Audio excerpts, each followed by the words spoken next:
A good teacher is like a candle. It consumes itself to light the way for others. A very happy good morning to all of you. This is Kamran Rahman with a new guest today. He's the most regular, workaholic, prominent teacher with us. And let's go and talk to him. Assalamu alaikum, Umar Amin. Walaikum salam wa rahmatullah. Thank you very much for searching so many adjectives for me. All right. How are you, Mr. Amin? I'm doing good, alhamdulillah. Okay, I know about you, okay? I know much about you, but our audience really want to know about yourself. So kindly introduce yourself to our audience. Well, I've been teaching in the University of Spoken English for a month now. My name is Muhammad Umar Amin, as you mentioned.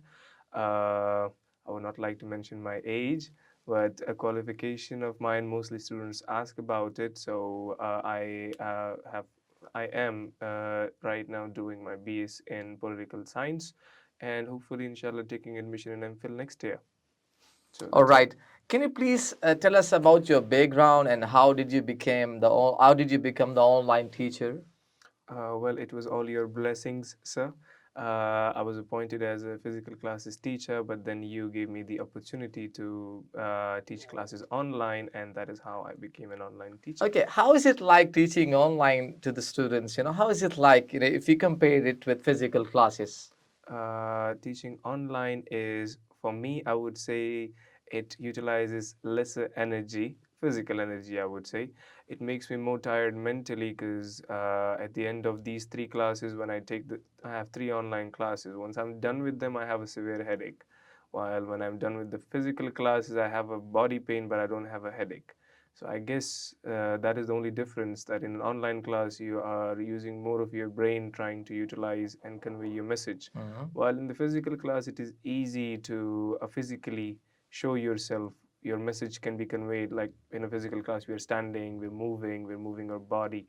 So that is something which affects the students, and in online class it is quite difficult to do that.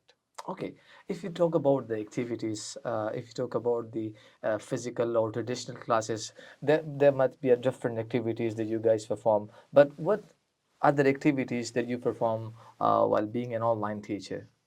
Well, I myself, when I was a student, so the activities were, well, that era was different. Nowadays, the era is completely different.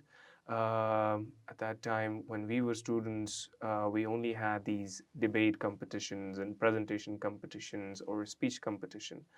Nowadays, students demand for more, especially the online students. To them, getting them into an activity is a very tough job because they are not here physically but virtually. So usually I just ask them to bring stories.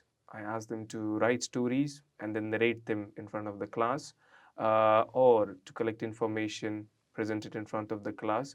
Usually I have most of the students are actually qualified. They are MPhil students or BS students, so they know how to use PowerPoints and all these things. So I ask them to prepare presentations through PowerPoints and then give us a verbal explanation. Doesn't affect as much as a physical class, but it so far gives the student enough confidence and it influences their ability to express themselves. Hmm, that's great. Omar Amin, tell us about the the difference between an instructor or a lecturer. Like, what are the differences between both of them? A lecturer and an instructor, as my teacher, our mentor, and the CEO of University of Spoken English. We had a session with Sir Alim Shah Khilji about a week ago, and the way he differentiated between a lecturer and an instructor, I loved the way he did it. He said that a lecturer is the person who comes into the class and somehow conveys his message, but doesn't care about the follow up or the outcome, that if the students picked it up or not, he doesn't care about it. Actually, it's not his job for a lecturer. For an instructor, his responsibilities are more. He comes to the class, so first he plays his role as an instructor, as a lecturer, sorry. He does his lectureship, he gives the lecture, but his main purpose is to make the students understand what he said. Mhm. He will ask the students, did you understand the point? If they did not, he has to explain again. Mhm. He will do more follow ups by exercising, the activity practically, asking the students for the things that he defined, asking them for examples, and also making them work on it for at least the day, giving them a homework related to it.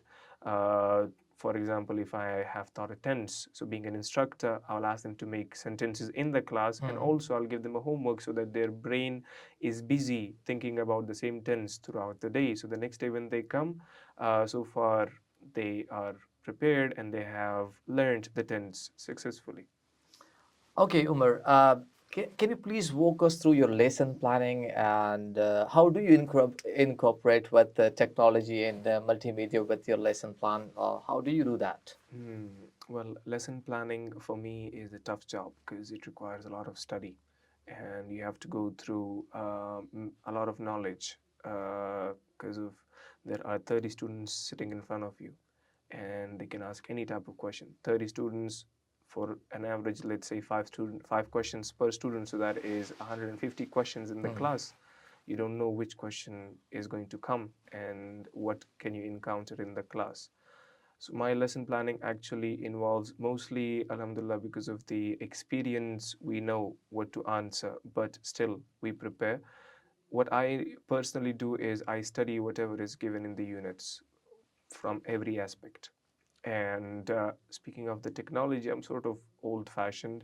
I'm the board and marker person. I use the board, the marker, and myself, my brain, to emphasize the students. But yeah, it does. There are multiple researches which show that the use of technology can influence students more. So now I have started using videos, pictures, some kind of tutorials. Our books contain pronunciation activities and listening activities. So I sort of do a follow up with them and I show more pronunciations related to it. Now, our books are American, like the books are based on American English. So I give them a follow up of Australian and British pronunciations as well. For example, if it's just an example of the activity of pronunciation. Same is the case with grammar. Sometimes I show them videos related to the grammatical terminologies, and all of this I have to do it during the weekend. So on the weekend, I prepare all the videos and all the things that I'm going to deliver in the class. That's what I do. Okay, great.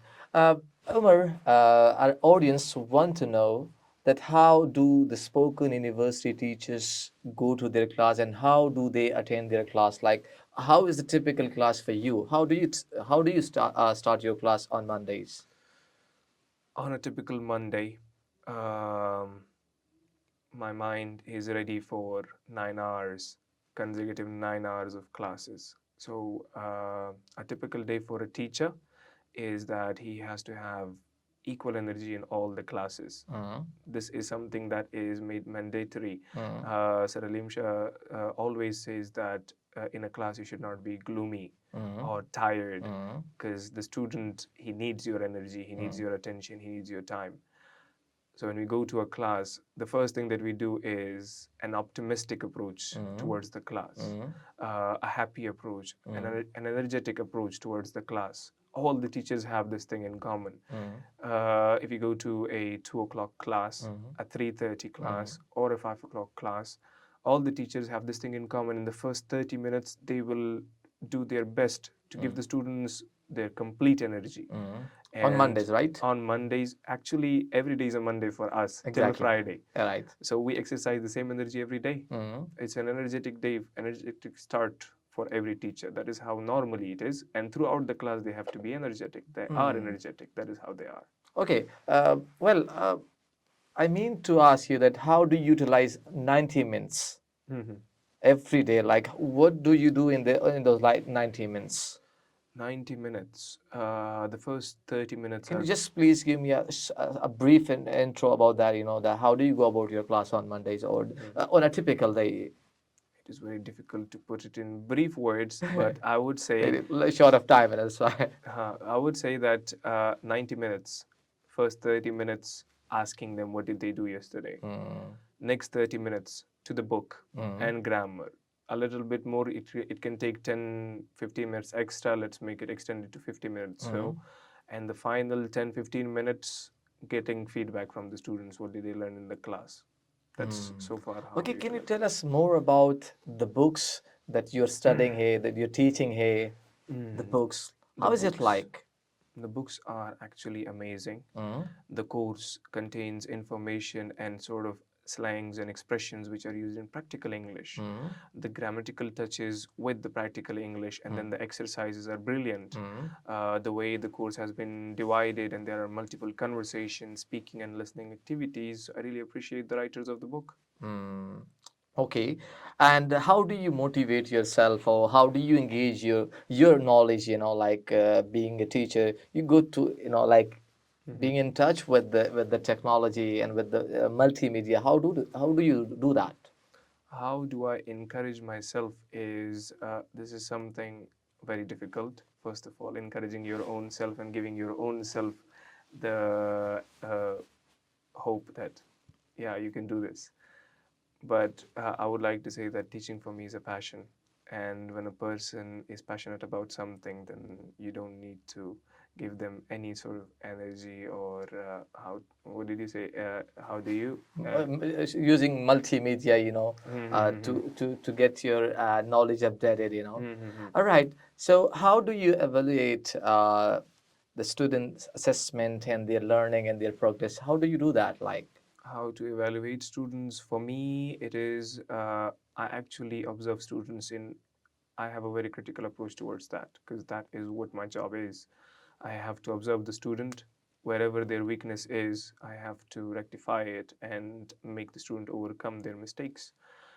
What I do is usually we have practical activities throughout the class and on weekends as well. On Fridays and Thursdays, we have particular activities. So throughout those activities, I notice what student is facing what difficulty, and mostly it is throughout the practical activities, and I rectify it on the spot, or I tell them the next day that I noticed you there. There is your weakness. Let's work on maybe a it. last question. Hmm. All right, Umar, how do you motivate, like, and how do you encourage the unmotivated, or like the students who are not interested? How do you motivate them? As I said, that in the beginning of the class, I take time to talk to the students. Actually, at that time, my targets are those students who are not motivated in the class. I talk to them. A teacher can easily tell that this student is not motivated in the class and is not taking part in the class or is bored. I talk to him Mm. or her, ask them about their days, talk to them so that attention is something a human being seeks. And when they realize that the teacher is giving me attention, then they automatically start taking part in the Mm. class. A teacher should also be more like a psychiatrist. Don't you Mm. think that? My teachers said that a teacher is an actor. Uh-huh. He is entertaining. Uh-huh. At the same time, he is observing and also he's teaching. So that's what actors do usually. And a psychiatrist, as you said, psychiatrist, yes, we have to observe their Exactly, mental to know activities. the mental activities, what Mhm. pain they are going through. Mhm. Yeah, that's true. All right. Thank you so much, Umar Amin, for giving us your precious time, and I'm very glad that you take out your time from your busy schedule. I'm really glad for that, and thank you so much for being with us. That's it for today, and we'll meet you some other day with a new guest. Thank you. Allah Hafiz.